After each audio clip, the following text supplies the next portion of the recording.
Hey guys, happy Halloween from Channel OP. Today we just kind of wanted to go over a book that we haven't read in, 10, 11 years? Yeah, it's been a while. It's been a long time. But it was all Halloween based, and Yeah. we thought it was a really cool story. Definitely kind of different from what we knew at the time. This is a book that King recommended me, so why don't you take it from here?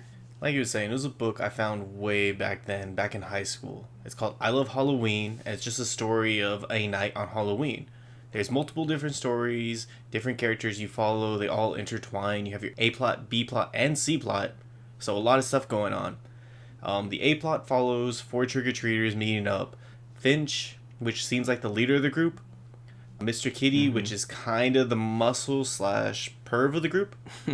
Devil Lad, they're really just the outsider of the group who comes in, really steering what everyone's doing. And then Pig, he's the butt of all the jokes. But the whole story involves them trying to go get some candy, and on the very first house, they get applejacked. And if you don't know what applejack means, that's pretty much when you go trick-or-treat, check your bag after you're done, and what's in it? Apples. Nobody likes to get apples, fruits, pennies on Halloween. So when they do that, they're like, okay, well, what are we going to do? We need to counter this. This is where the book kind of gets really, really messed up. So in their plan, what did they do? They do a variety of things, but it's definitely one of those, the banter between them, you wouldn't think they are as young as they are. Yeah. They talk like they're teenagers, like when they get the apples, they're just like, was it Pig? It's like, game over, man, it's game over. And Finch is like, not over, calm down. And they're like, man, the first half sets the tone for the night, man. Mm-hmm. Like, we're gonna start with apples. So they're kind of going through the night, like, all right, it's gonna get better. And Finch keeps alluding, like, well, okay, let's keep going. If not, then what we got to do. Yeah. And then it comes at the end of the night where all they have is these cookie looking packages. Yeah, and they're not really candy. They're off candy.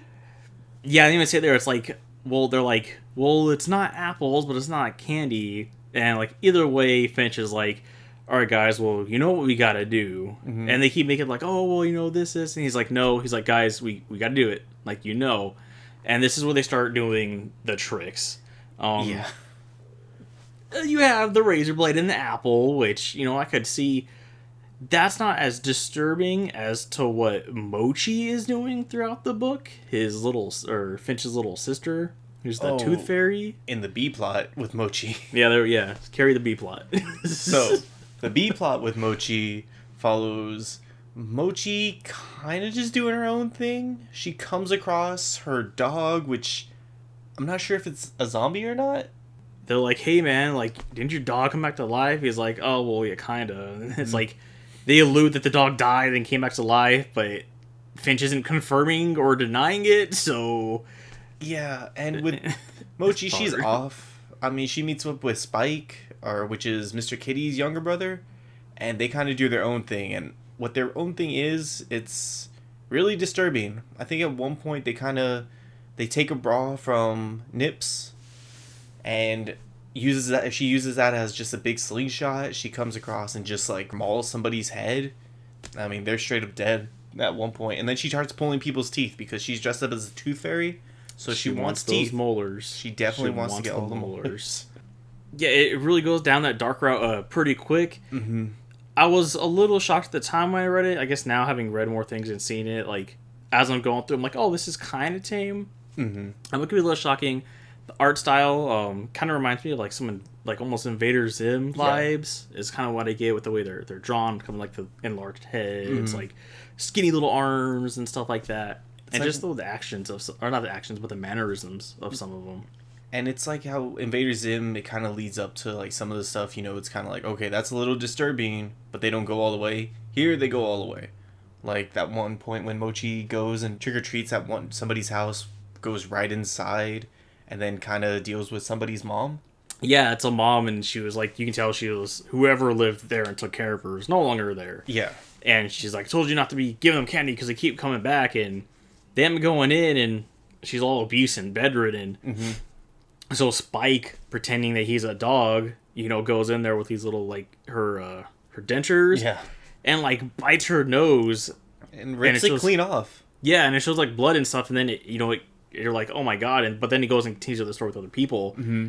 Then you have one of those like, oh, here's the next chapter, so here's a full art image kind of thing, and it shows them like standing inside of her corpse, like they like ripped her stomach out or something, and they're just like standing there. Yeah, it's just like it's just a big chunk of her stomach missing. They went through it, pulled out all the organs.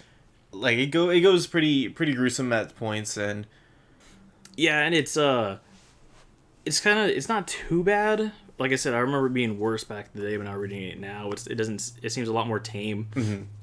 But I really like the banter between the four main, or like I guess you say the four main guys. Oh yeah, it's kind of like just shooting the shit. Yeah, is what they're doing. It's like, hey man, let's do this. Like, I don't know about that. It's like, well, what about this? It's like, nah, man, I don't want to do that. Or they just have like stupid conversations that really don't mean anything. I think it's the reason we like it so much is we were them. Oh yeah, and they just have like typical ones like, hey man, like I don't see you to school. Like, oh, like, well, I do gotta go there. It's like, oh well, so and so says like you're a poacher, and like, what do you mean a poacher? And he's like, some guy just comes to our town to take candy during Halloween and leaves. He's like, well, do you think I am that? It's like, well, I don't know. Are you that? And like, I don't know. I guess I'll let you think about it. And it's just like, I guess, stupid little conversations that, it helps like get that little shock value when the bloody stuff comes in. But then it kind of downs it to earth pretty quickly after that. Oh yeah. Yeah, it's really neat how they kind of tie all these loose ends together.